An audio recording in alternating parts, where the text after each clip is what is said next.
ॐ नारायणं पद्मभुवं वसिष्ठं शक्तिं च तत्पुत्रपराशरं च व्यासं शुकं गौडपदं महान्तं गोविन्दयोगीन्द्रमतास्य शिष्यं श्रीशङ्कराचार्यमतास्य पद्मपादं च हस्तामलकं च शिष्यं तं तोटकं वातिककारमन्यानस्मद्गुरून् सन्ततमानतोऽस्मि श्रुतिस्मृतिपुराणानाम् आलयं करुणालयं नमामि भगवत्पादं शङ्करं लोकशङ्करं शङ्करं शङ्कराचार्यं केशवं बादरायणं सूत्रभाष्यकृतौ वन्दे भगवन्तौ पुनः पुनः ईश्वरो गुरुरात्मेति मूर्तिभेदविभागिने व्योमवद्व्याप्तदेहाय दक्षिणामूर्तये namaha. So I'm going to be reading this commentary by Swami Viditatmanandaji of the text called Aparokshanubhuti, at least the introduction portion. Yeah, it's very beautiful. So let's start. The first portion is called as Upakrama, the introduction. The text known as Aparokshanubhuti is a type of Vedantic treatise called a Prakarana Grantha, a book that discusses a particular Prakarana, a topic, in depth. It provides us with two things. Firstly, it gives us an understanding of the basic concepts and technical terms used in Vedanta. Secondly, it gives us the entire vision of the scriptures of Vedanta within a very short span. All that Vedanta teaches is contained in this one text. Each of the Vedas has two kandas or sections called the Karma Kanda and the Jnana Kanda respectively. The Karma Kanda deals with karma or duties, and the Jnana Kanda, also known as Vedanta or Upanishad, addresses Jnana, knowledge, specifically self-knowledge. There's a subheading, the pursuit of knowledge requires maturity. The reason for this sequence is that karma comes first and then jnana. By living a life of duties as prescribed in the scriptures, one becomes prepared for self-knowledge, which requires maturity. As Kathopanishad states, na samparayah pratibhati balam pramadyantam vitta mohena mudham. Spiritual inquiry does not attract the immature, deluded one who is infatuated with wealth. Life has a purpose above and beyond what is evident. The various objects of pleasures, achievements, powers, and fame in the world are all very evident. Even the fact that there is Swarga, heaven, a life after this, where you can also have immense pleasures, may be evident to some people. They believe that there can be happiness other than what you get from objects of the world. There is no doubt that gratification of the senses, ego, and emotions does give us happiness. But people who are totally engrossed only with pleasures such as wealth, possessions, progeny, spouse, etc., as means of happiness, think that this is all life has to offer. For people who have not gained maturity, the idea that life can have something else, a different dimension, just doesn't occur to them. The idea that requires maturity of the mind. That idea requires maturity of the mind. Maturity requires a life of values. Subtopic. A life of activities and duties is meant to create this maturity of mind. Living a life of duties always involves tyaga, renunciation, or letting go. We have to let go of what we like. As Pujya Swamiji used to say, in most situations we have a choice between what I like and what is right. When we speak of duty, we mean that which is right in a given situation. In every situation there is something that is right, but what is right is often not very convenient. Usually people take the convenient and easy path in order to avoid pain. Doing what is right often requires us to put up with pain and hardship. Most people think, why should we do that? Only a strong commitment to values, such as duty and truth, will enable a person to put up with the hardships and pain that generally accompany living a life of values.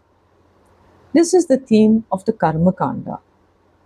When a person lives such a life, one lets go of the inferior for the sake of the superior, the gross for the sake of the subtle, the material for the sake of the spiritual, and attachment to non self for the sake of commitment to self.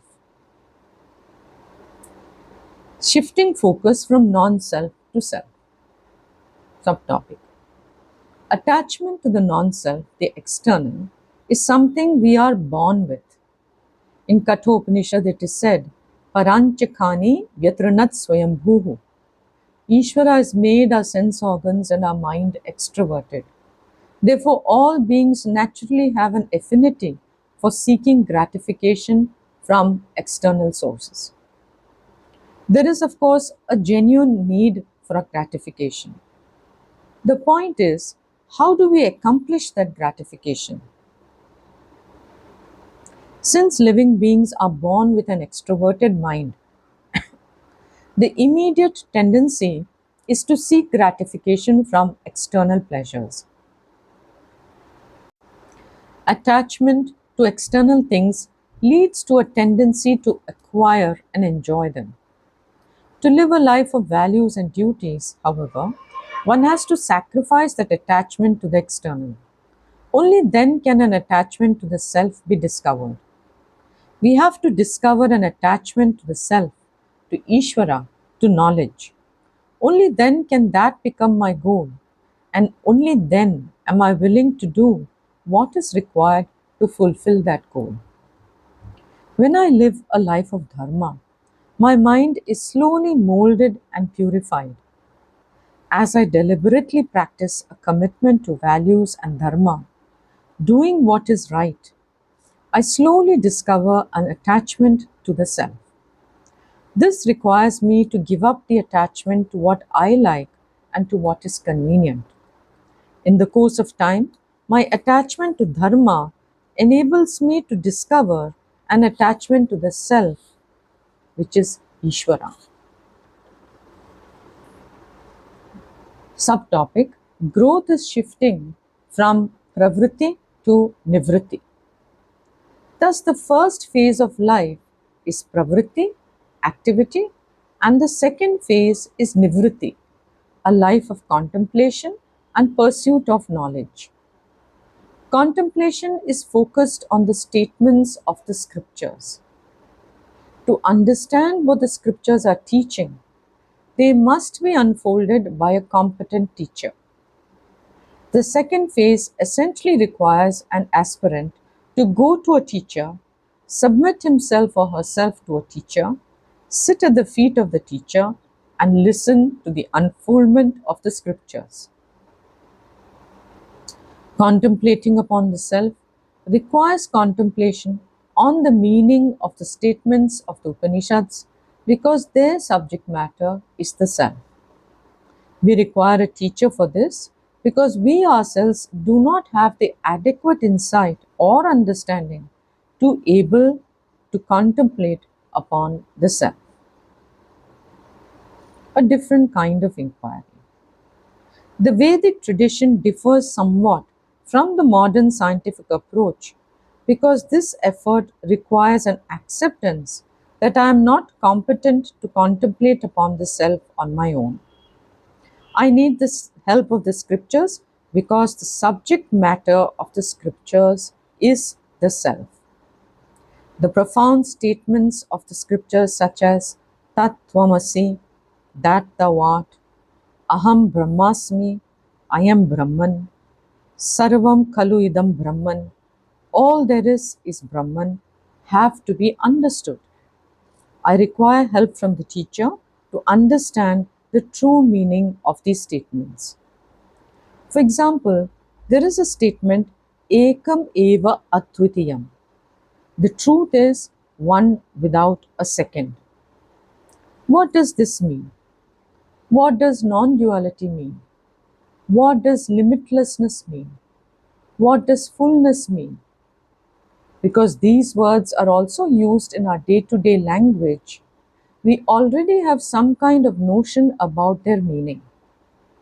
When the scriptures use these words, however, the meaning is somewhat different from what we normally understand. What I understand is the Vachyartha, literal meaning, but mostly the scriptures use these words in their Lakshyartha, implied or targeted meaning. When we hear the word eternal, for example, we normally imagine it means something that is available or present all the time. But it doesn't mean something in time. It means something that transcends time, that is free of time. Similarly, all pervasive means something that transcends space. This is what is called as Lakshyartha. It's a quantum jump from what we normally understand to what the true meaning is.